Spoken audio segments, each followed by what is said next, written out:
my beautiful people, welcome back to my channel. If you're seeing me for the first time, my name is Joyce Anyanwu. Guys, today I brought to you Arise. Our beautiful Bianca Ojukwu has been nominated.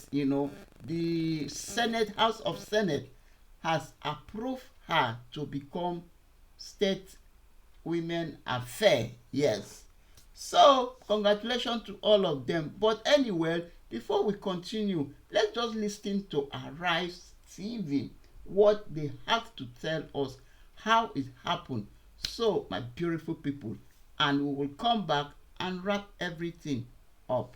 On Wednesday, the Senate confirmed the 7 ministerial nominees recently appointed by President Bola Ahmed Tinubu. The nominees were confirmed after a hearing was held on the floor of the Senate. Well, during the hearing, the appointees spoke on how they intend to use their offices for the good of Nigerians. Well, Bianca Ojukwu, who was appointed Minister of State for Foreign Affairs, said she would work to ensure that Nigerian mission buildings abroad are in good condition. As ambassador to the Kingdom of Spain, I spent an entire year in one hotel room because when I got to Spain, the mission building was in such an appalling condition. Together with very dedicated officers, we conducted the massive renovation works, not just on the mission building itself, giving Nigeria an edifice truly deserving of a nation of its standing.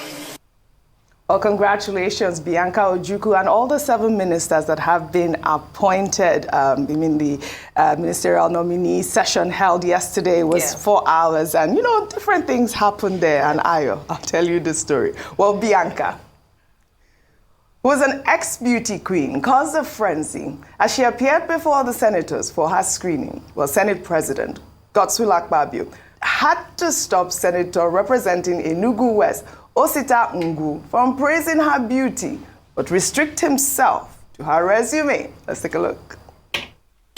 Mr. President, the beautiful nominee standing before us. I said restrict yourself it is in the to the resume. Forget this. Forget this word beautiful. I said restrict yourself. It's in the CV, sir. Restrict yourself. She didn't put in the CV that she's beautiful. Is that what she put? Where? It's in the CV. Where? The CV says beautiful Bianca. Yes. It's in the CV. Mr. President. Beautiful Bianca. But the senators are saying that it was in her CV, which I highly doubt. I mean, come on, I thought that was good, but it was comic relief. But at the same time, there's this sort of chauvinism that goes on in the house. Yes, I know men like to think that whenever you say a woman is beautiful, she should accept it as a compliment and being kind. But sometimes, especially when it's in such a serious atmosphere like this, or a serious proceeding, sometimes a woman wants to be acknowledged for what she brings to the table, as opposed to just what it looks like. He wasn't the only one that said. Senator Victor Ome actually said he advised her to tone down her beauty when she was coming. And I know she hears this a lot. It's tone down her beauty. Yes, because she's too beautiful. So when she's coming, and don't women face this a lot of times, when sometimes you have to prove yourself that you're more than a pretty face. I remember there was even a challenge. There was a whole campaign around being more than a pretty face, because sometimes you want your achievements, the things you've done to come on the, to be discussed rather than your beauty. Yes, beauty is an advantage and you cannot deny what is obvious. But I think it's more important the fact that, number one, she talked about, she's a lawyer by training, then she's also been a diplomat, and the investments, the upgrade to the missions abroad and what she plans to do. I wish that's what they concentrated more on. I know it was time for comic relief, but there's a thin line between comic relief and objectifying women just because of what, their looks. Sometimes you just say, you're so beautiful. That's not what we came here for. But you cannot, congratulations, Mrs. Bianca Odumegu Ojukwu, for acing this and bringing to the table more than your beauty, but your brains. And to all the other women as well, Dr. Jumoke Oduwole, who was, oh my goodness, under I watched it yesterday, and I found it was so detailed. They kept asking, and I love that they were almost fascinated by her intelligence, by her expertise, by her experience. First degree at University of Lagos in law, master's at Oxford University, PhD at Stanford Law in law. So, come on, look at that. She's a beautiful woman as well, but we concentrate more on what she... I don't think they spoke to any of the men and say, oh, handsome man, what did you... So I think there's a thin line. We don't want to take away the compliment, but there's a thin line. Let's begin to focus on what women as what they bring intellectually to the table and their experience and expertise. I love that. And I also loved her input on what she wants to do with her, her ministry, her commission. And she talked about, having to go around Spain and seeing these dilapidated buildings. And I think that is so apt that, because while I was in New York, I'd go to, some of those houses and I'm like, okay, this needs some upgrade. Representation of us out there. Rufai, your thoughts on Bianca Ojukwu's appointment? For me, that lawmaker, you are eyeing Baba's wife, Baba Ojukwu's wife. We will take you on, no. You are eyeing another man's wife. We will take you on, no. But apart from that, I think we have a societal problem. It's skewed towards women, but I've also seen women that also do it to men. For them, it's about the outward appearance. Oh, yeah, Bianca was a former beauty queen, but at that point in time, it was not about her being a beauty queen or her being beautiful. It was about pertinent matters of state, which I think should be the part of the questions. And, when you look at it critically, we're constantly missing the baby, throwing the baby with the bathwater. A woman comes for a very important screening like that. The first thing you can say is, the beautiful Bianca. No. It's how is she going to help Nigeria foreign relations? She also said something. She said, as an ambassador to Spain, she had to stay in a hotel for over 1 year because of the dilapidated structure. The question is, how could we have fixed that problem? To fix that problem? Why did she need to stay at the expense of Nigerian government? Because I know if they had fixed the dilapidated structure, she would not need to stay in that hotel for a year. So we see a level of waste, but because the structures were dilapidated. And when you check the Nigerian embassies all over the world, most of them are in poor state. So I would have thought that we would have critically asked, the very salient question, rather than say, oh, he's a beautiful person, he's a fine boy. And for Ayo's case too, we have seen women too. I think there was a case in the Senate or something, one of the House of Parliament, where a top female senator was admiring a man too like that. So the truth has to be said. It's a societal thing we need to move away from, and we need to bring about critical rigor in our national development. Another thing, I didn't see enough rigor in the questioning process. The lawmakers used to complain that, because they don't used to attach portfolios to them, that they can't ask very good questions. Now that most of these people are coming in with portfolios attached, we did still see a lot of that rigor. And it behoves on the National Assembly to be able to do better. The question is, what is even the selection process of people that get to the National Assembly? It speaks volumes. It speaks volumes of the leadership selection process. That when you have a National Assembly that's supposed to scrutinize and ask questions, is this what we resort to? So it shows that we have a holistic societal problem. And really, we are not ready. When we are ready, we'll fix our problem. We see a lot of sentiments become the order of the day in this country. The floor is yours. Your thoughts on the screening process? And very quickly, everything that needs to be said has been said, I believe. But I just wanted to highlight Bianca Ojukwu's CV. After all, because yes, of course, she was the most beautiful girl in Nigeria, and I don't want to amplify too much this moment because, like they said, it was in the CV apparently, even if it wasn't really in the CV. But she was MBG. And then it's part of who she is, It's part of her profile. Yes. So I wanted to kind of just brush it off. Also because I think Godswill Akpabio has kind of proved time and time again that he has a strange sense of humor, right? So, the things he finds funny often, I don't think he plays it out in his head before it comes out of his mouth. I think he kind of lets it out. Lately, though, I think he's been showing a lot of restraint, but he is one man who's known to kind of just speak. And then later realize that, okay, this is what I just said, and then because he's a little bit older, thinks he can laugh it off. But the way he dealt with it I like this one. This one, I will commend him from that. Say, listen, restrict yourself. Restrict yourself from just referring to her as just a beauty queen. Tell us what her resume is. What has she done?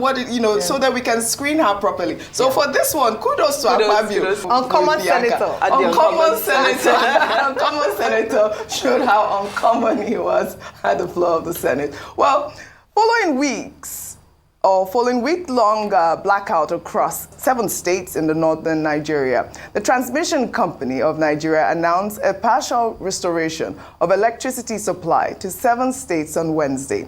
The vandalization of the Shiroro-Kaduna transmission caused major outages in the region. Well, here is a video of some residents in Kaduna State jubilating when electricity was restored. Let's take a look.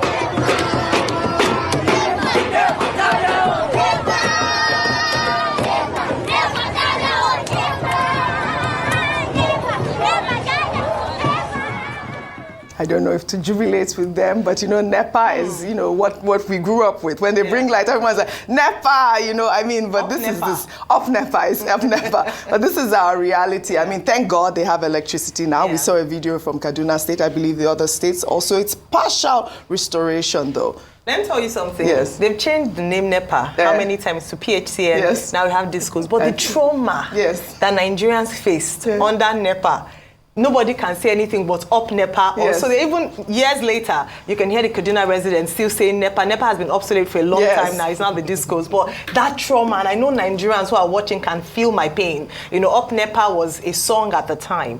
But this is it's a bittersweet story. It's great to hear that finally, and remember that the Minister of Power had said that in a few days' time they'll be able to restore power to some parts to the north, and so to see that Kaduna now has power before even the deadline given, that's great news. And I'm hoping that there will be a more sustainable and long-term approach to ensuring that we're able to solve the power issue. But also the fact that the things that should be basic in terms of infrastructure is what people are coming on the streets to rejoice about. The fact that you have power, where in other countries, on the African continent, it's almost taken for granted, is what we're throwing a party and making a song and dance about. The fact that people have power. This is how, in a way, people are kept in bondage.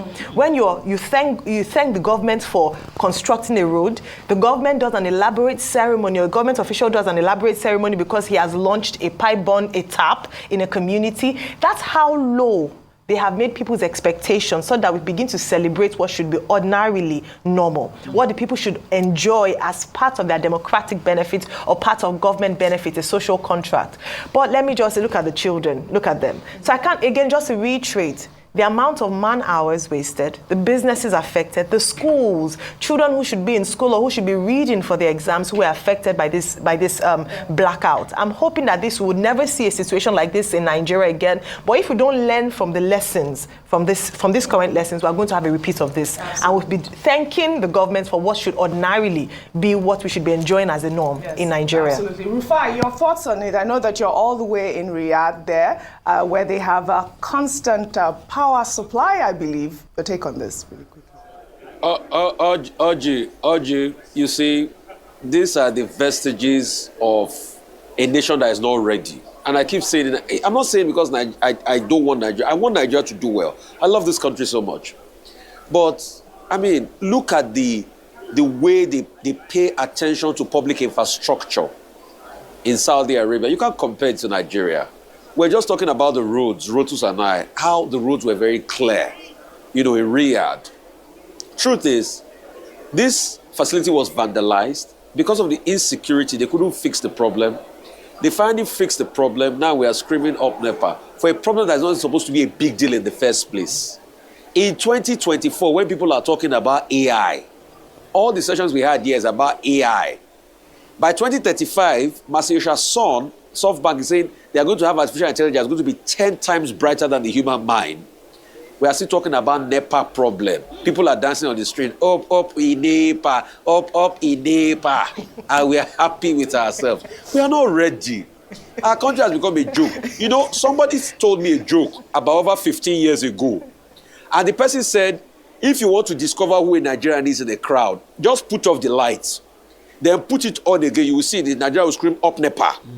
That's the level of trauma they've put us through all the years. And the joke still rings true today. So the joke is on us.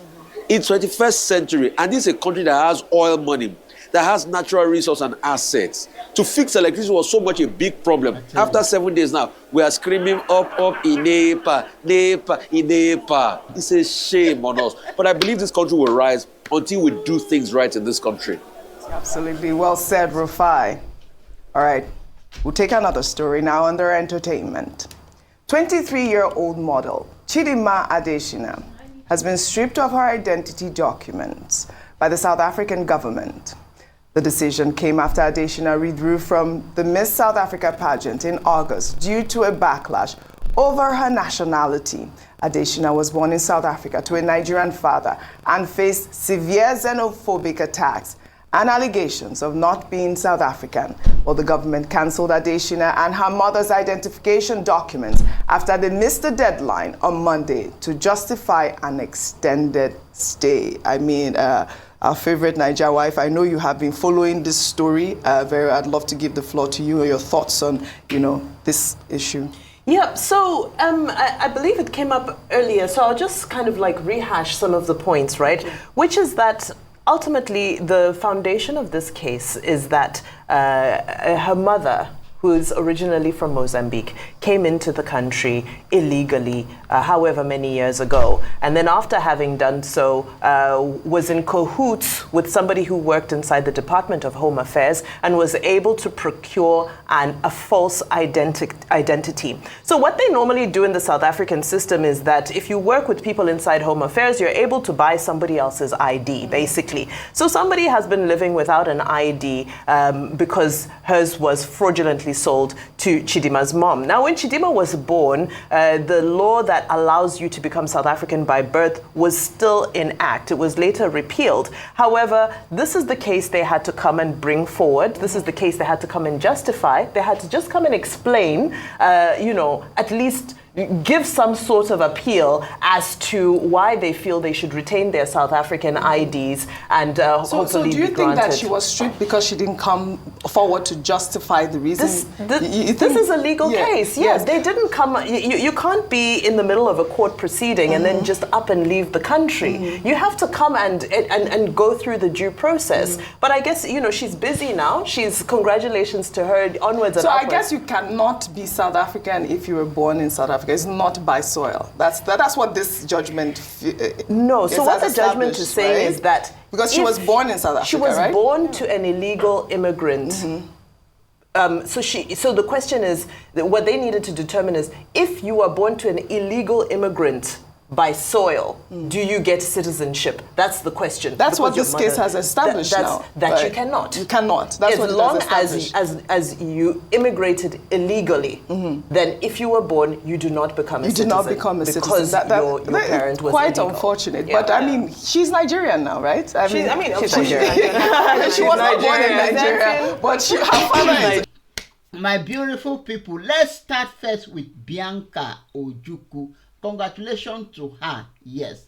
But what I have noticed in this Tinubu new appointee, I have noticed that the focus on these 7 new appointees is based, everybody is focusing on Bianca Ojukwu. I don't know why it's like that. Is it because of her tribe? Is it because of what Nigeria has been, these people have been doing to Igbo people in Nigeria? Why are they people? Because I have listened to a lot of news. I have seen a lot of reaction. People are just, focusing on Bianca. But Bianca is not the only appointee in that caban or in that ministry, or I don't know. But people are just focusing on her. Even when she stepped into Senate, for her nominees, they were just praising her. I watched it, although I did not react on that video, but I watched it. They were just praising her. They couldn't even until even the Akpabio was even asking that they should bring seat for her to sit. She declined. She said, no, I don't want to sit. I'm okay by standing, So I don't really know what is it that even the screening, I did not see much about what Arise has already, what is Rufis has said. I did not see much screening. Instead of them screening her, they were just heaping praises on her. Anyway, we pray everything that she has said, the expectation of everybody should be stand. At least she has this her feel. This is what she knows how to do. She has been there before. So I pray that corrupt Nigeria will not corrupt her. That is the only prayer we are giving and praying now. Corrupt Nigeria should not corrupt her. Because you see all those praises, all those baby eyes men that have their wives at home, but they don't want to focus on their wife. They are focusing on people widows. So all these praises, I believe, is just praises. So before they will bring their corruption into that field or into her life. So anyway, my people, you have heard. Congratulations to her. So let's go now to up NEPA. And what is it, Kanu or Kaduna? Kaduna. Is it Kanu or Kaduna or Wesef? Just not. Let's just say not. After 7 days, they were blacked out. Then after 7 days, they brought, because of the crisis, you have heard the news. So they now brought back lights. And people were jubilating. That has been our custom and tradition. So there is no big deal. That has been our culture and tradition in Nigeria, because you will see a community. So maybe they were not expecting that light to come so fast like that, because we know Nigeria. When it comes to light, we know Nigeria. I know some community in Port Harcourt, because I know some community in Port Harcourt. For 1 good year, they don't have light. They have not seen light. Either they on their generator. Now that the fuel is so expensive, nobody even on generator anymore. And even the lantern they are using, the kerosene is all this bunkering kerosene. It's not even pure. You understand? It's not even pure. So them jubilating up NEPA or dancing in the street, doing party, cooking rice, calling people to come and celebrate with them. It's our tradition. We know what goes on when it comes to light. Everybody in Nigeria, when you see light, it's like, you have seen heaven. You have seen heaven. So it's normal in Nigeria society. Anyway, let's go to Chidinma Identity. My dear people, my beautiful people, I made a video one time when she won that award, Miss Universe. People came for me. South Africa people came for me in my comment section. They insulted the day life out of me because I was saying that, why is it that she don't come to Nigeria? That video, if you can watch it in correct or not. So I don't see, if South Africa has said we don't want you were born illegal in that country, according to what that lady just explained. It's everywhere. It's normal.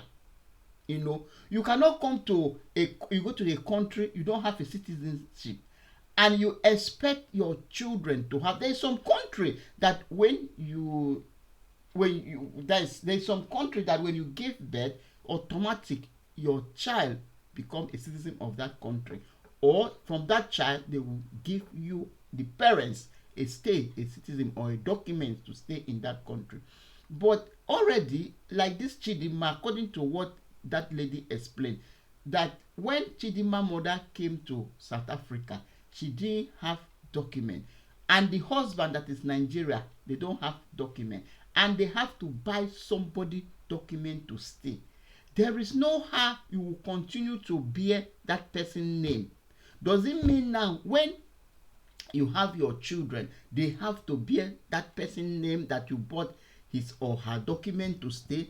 And secondly, since she came to Nigeria to run for Miss Universe, so equally she's a Nigerian.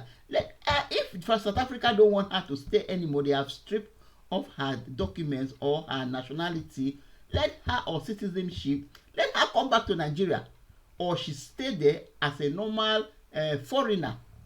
You know, there's nothing to cry about. There's nothing to. South Africa has said, Chidinma, we don't want you again. We don't want you to hold our citizenship again.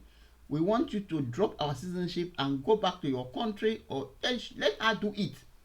Let her do it. Let her come back to Nigeria, because she cannot come to Nigeria and win Miss Universe. Then she run back to South Africa. South Africa people will not want it that way. They don't want it that way. They want her to leave. They want them to leave. Either she go to Zimbabwe, where the mother is from, or she come to Nigeria, where the father is from. Simple. Me that I'm staying here, any day they say, oh yeah, we don't want you again, I will pack my load and go back to my country. Is it not so? Go and, you know, Tinubu. That's why we are crying. We are praying for good leaders, so that by the time it will happen like that, we will go and know that we are going back. We go in peace. You know, not that the one like UK now, the way they started sending people back, every African Nigerians go back to, they are crying because Nigeria is not good. The leaders, the Tinubu, Kaban and his people, they are not fixing Nigeria for us.